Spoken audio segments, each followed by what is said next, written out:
Leo twaswali huko wazilifu hakuna kama sisi. Sisi twaswali huko sigejaje hakuna kama sisi. Twaswali huko fitna ndio zimezidi. Mtu akila swali. Huyo swali hakuna swali kama yeye. Watu kurudiana na watu wake leo. Si jambo. Nyumba jirani mimi naomba. Lakini kisema kimezidi kidogo tu cha ardhi. Sio kuja kuta hapo bwana, lakini Uislamu. Inna lillahi hakuna msaada. Tafadhali sisi uwezo wako basi nikajenge wala kibaya kuja kudoa Uislamu. Ardhi bado haijacha ni hapo. Kitu kidogo kama kwa basi bila kuendelea tu.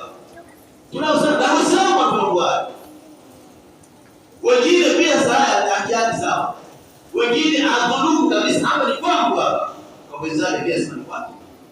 Umepeleka mahakamani bidi kwa sababu ya eneo. Tayari sheria. Angalieni mambo ya maslahi na Allah Subhanahu wa Ta'ala. Hicho ndio kuangalia. Ile kwa sababu bwana sheria za Qur'ani kama imekula kidogo. Sheria bwana ndio basi haina shida. Kisha yeye wenzao basi tumanikuta kuja la. Ile wale ni ardhi tu. Tutafikia matarajio tunagombea. Kwa hiyo Islam tuangalieni mambo ambayo yana maslahi na sisi katika ulimwengu wetu na akhera yetu. Ndio kikubwa hicho. Haya mengine hayana maana yote. Kwa hiyo Islam Allah huyu atuambia ni ombeni tawajibu kwa nini?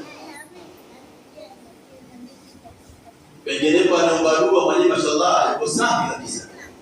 Sivyo? Kwa sababu wewe mzinifu wewe dua isijibiwe. Kwa sababu wewe mdhalimu wewe dua isijibiwe. Kwa sababu wewe mwizi dua isijibiwe. Hatuko wengi ndani. Tuko wengi. Allah hapa Mwenyezi Mungu ateremshe wahi kwa mmoja hapa afanye research hapa. Apakalike bwana. Inna lillahi. Ni mtihani Islam, tuacheni mambo haya ambayo faida. Sasa mara nyingi tunakuta swali tukakaa kwa ushiriki swali kuinama na kuinuka au kushajeni na zetu ni swali kwa walimu wa Allah Subhanahu wa Ta'ala. Hatuacheni. Tuangalieni kitu ambacho kina maslahi na sisi mbele za Allah Subhanahu wa Ta'ala. Wasijidini, sajibiwaje bwana?